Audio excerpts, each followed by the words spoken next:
क्या आपने कभी जानवरों के सींगों पर छोटे छोटे बर्ड्स को घोंसला बनाते हुए देखा है? दरअसल बहुत से छोटे छोटे पक्षी जानवरों के सिर के ऊपर या सींगों पर ऐसे घोंसले बनाते हैं क्योंकि कुछ जानवरों के सींगे सेफ, ऊंची और स्टेबल होती है। अब आप ये सोच रहे होंगे कि जानवरों की सींगे कैसे स्टेबल हो सकती है, क्योंकि वो तो हर समय हिलते डुलते हैं। दरअसल ये चिड़िया ऐसे एनिमल को सेलेक्ट करते हैं जो बहुत धीमे और लेजी होते हैं और जिनके सींग बहुत बड़े होते हैं, और गैंडे जैसे जानवर जिनके सींग पर मिट्टी जमी होती है, ऐसे जानवरों के सींग पर घोंसला बनाते हैं। तो अब सवाल ये उठता है कि वो ऐसा क्यों करते हैं? दरअसल ये जानवर हमेशा ही सेफ जगह पर रहते हैं, चाहे बारिश में हो, आंधी तूफान में हो या रात में ही क्यों ना हो।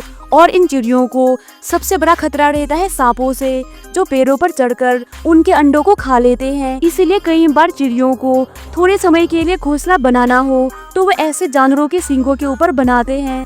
अब आपका ये सवाल होगा कि ये जानवर इन चिड़ियों को कुछ भी क्यों नहीं करते? तो इसका आंसर ये है कि कुछ चिड़िया जैसे कि ऑक्स पेकर्स बड़े जानवरों जैसे गैंडे, भैंस और हिरन की पीठ पर बैठते हैं और उनके शरीर में कीड़े, जू और पैरासाइट को खा लेते हैं, जिससे जानवरों को राहत मिलती है। इसके अलावा जब कोई चिड़िया घोंसला बनाने की कोशिश करती है तो इससे जानवर को कोई दर्द नहीं होता, क्योंकि सींग में नसें नहीं होती। चिड़िया बहुत हल्की होती है, इसलिए जब वो जानवरों पर बैठती है तो उन्हें कोई भारीपन या तकलीफ महसूस नहीं होती। कुछ बड़े जानवर इन चिड़ियों को अनदेखा कर देते हैं क्योंकि वे उनके लिए कोई खतरा नहीं होते हैं। हालांकि ये घोंसला बस कुछ ही हफ्तों या महीनों के लिए होती है, क्योंकि एक समय में जानवर इस घोंसले को धीरे धीरे गिरा देते हैं।